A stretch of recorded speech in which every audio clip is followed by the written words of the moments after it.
Hello and welcome to the Climbing Daily Wednesday news show. Hugo, once again, isn't here. He's sadly out and about on a shoot, so you've just got me. But don't worry, we've got a ton of stuff to talk about because we are deep within one of the biggest competition 2 weeks of the season. Now, the news this week has been dominated by the IFSC World Championships that are taking place in Japan. And one of the major reasons for that is this is the event, or the first event, that some of those Olympic places are given away.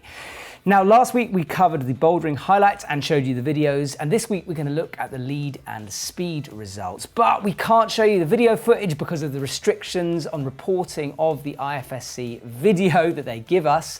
But it doesn't matter because here are the winners. In the men's comp, it was Adam Ondra who bounced back from a disappointing bouldering finals to take the win in the lead competition. This is his third World Championship lead gold and got a score of 34 plus. Alex Megos looked like he was cruising the finals route. However, a slip on the head wall meant he had to settle for a silver medal. Defending lead world champion Jakob Schubert was determined for another medal, and he achieved that with a bronze in Japan. In the women's comp, Janja Garnbret was looking to add another gold to her earlier bouldering victory. She is on serious form, and the result was never really in doubt. She battled a pumpy route with a winning score of 43 plus. Her closest rival was teammate Mia Krampel with 39 plus on her scoreboard, enough for a silver medal and a demonstration of what she could be capable of in the future. After a monumental battle on the route, Ai Mori picked up the bronze medal in front of her home crowd here in Japan. In the speed competition, it was Alexandra Misolav who took the win for the women with a time of 7 seconds, .125, meaning she now has back-to-back World Championship golds. For the men, it was Ludovico Fossalai who took victory with a time of 6.871 during a slightly messy finals race. Congratulations to all the athletes who took part in those finals. Now, as I said, this is an ongoing competition. In fact, as we're recording this right now, the combined men's finals is going on. So what I say might change or alter, and you know the score. But some Olympic places have been given away, and here is the list of athletes who are going to Tokyo. For the women, Shauna Coxey, Janja Garnbret, Petra Klingler, Alexander Misolav, Akio Noguchi, Miho Nanaka, Brooke Rabatu and Jessie Pilt have received places. Alex Megos, Jakob Schubert, Rishat Kabulin and Michael Mawam have got places for the men. Now for those men, I didn't read out the Japanese finalists because they're battling it out. They've sent a lot of athletes through into the finals and they have to fight it out for those last few places. And by the time this comes out, that will have been decided, so check on the IFSC website or the other myriad of news websites, UKC, Planet Mountain, all the rest, for updated information. Now, let's move away from competition climbing and look at some hard trad sends. UK climber Pete Whittaker has climbed his long-term trad project Recovery Drink in Norway. Although there's no official grade yet, it's generally considered to be about 8C plus on gear, and this steep overhanging crack has brutal moves in it. This is the third repeat of the route, and Pete battled through the desperate crux. Pete has changed his training for this season's attempts. He moved away from the idea of getting lean and losing weight and beefed up a bit on the bouldering wall. He found some new beta for the crux and managed to send it on his second go. Sadly, Tom Randall, who's been trying the route with him, wasn't there to see the ascent. Your turn next, Tom. If that wasn't enough, Pete, clearly in good form, flashed the 8B crack on the same wall called Ronnie Medal Svensson. Pete reckons the route is totally in his style and is a seriously impressive bit of climbing. Now, I was lucky enough to join Tom and Pete last year in Norway and I watched them working this route. We only had 1 day on the wall with them and the conditions weren't great, but still, those guys were battling super hard. So if you want to watch that video of their attempts, there's a link in the description below. And Pete, massive, massive congratulations. And Tom, who I know is training ultra running at the moment, perhaps that's going to help, I've no idea.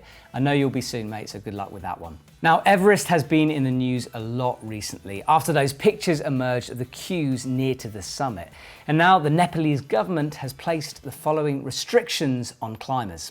Climbers wanting to climb Everest must now have summited one Nepalese peak of more than 6,500 meters in order to receive a permit.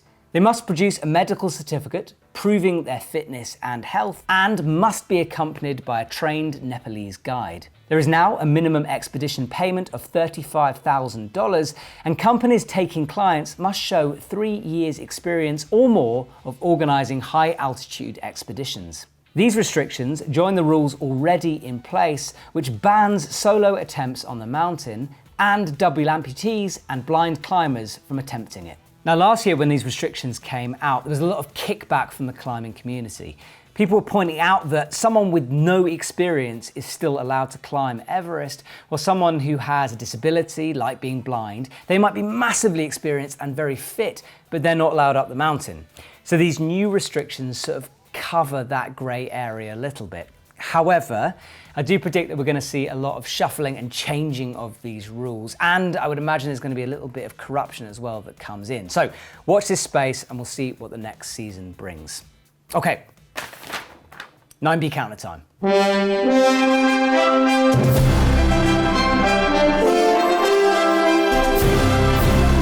Nothing. Nothing. Like, very little going on in this thing. I mean, it might be something to do with the fact that everyone is in Japan crushing on a plastic wall. It might be just because the athletes have given up. You know? I mean, who knows? But we are seeing no sends, ladies and gentlemen. It is a sad day for the 9B and 8C counter.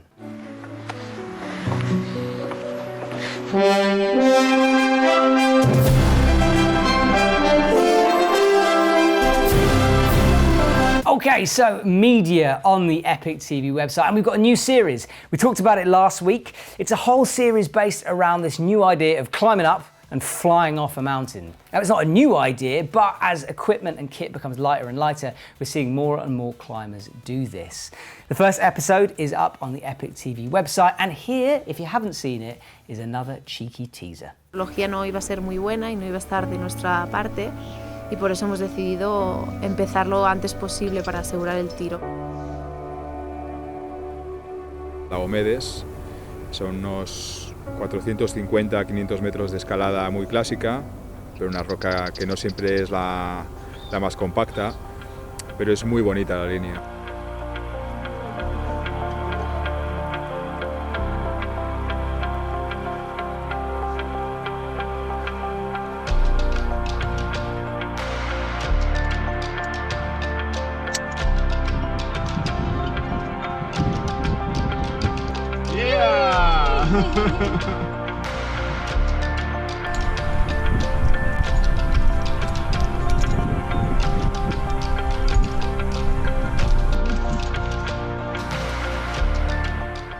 Well worth a watch of that video, and as always, there's a link in the description if you want to check it out. And if you go onto the EpicTV website every single day, give or take, if I'm around, I upload something onto the hand-picked from the web section of the website. Just scroll down a little bit to find that. Currently up there's Sean Villanueva crushing on a multi-pitch, there's the French Spider-Man soloing up buildings, and there's David Nord, who's looking at his long-term 8B project. There's loads of different videos up there, so if you're lost, bored, preferably at work, then make sure you go and check that out on the EpicTV website. Now, shop news, and we've got some restock information, and Petzl gear is back. It's here, and there's some pretty damn good stuff to be had. My personal favourite highlights: I love the Spirit Express quick draws. They're just stupidly light, but big and ergonomic in the hands. They feel fantastic to like clip and clip onto and all that kind of stuff. And also, I like the look of the Sirocco 2 helmet. Hated the old one, that bright orange thing just didn't do it for me. But the new one with that black and orange colour scheme is kind of sexy, and I do want that. €89 on the EpicTV shop. Go onto that, link in the description, and check out a Petzl deal. Okay, comment of the week. I haven't really prepared a comment of the week. Hang on.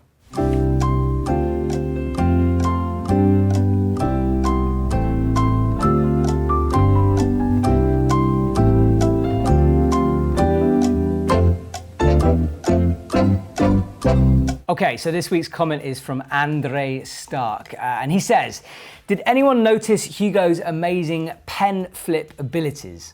Awesome ...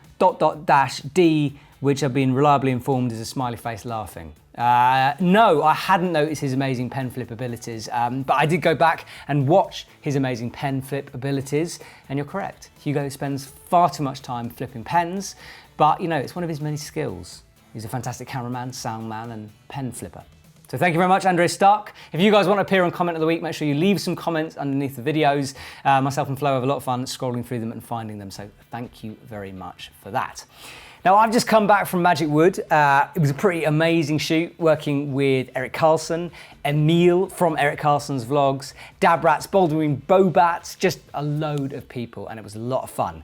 Those videos will be rolling out in the next couple of weeks, and I'll be appearing on some of their channels, so make sure you keep an eye out for that, hopefully very, very soon. That's it for today. Hugo will be back next week, I think, I hope. We pray that he'll be back next week, and I'll see you guys then.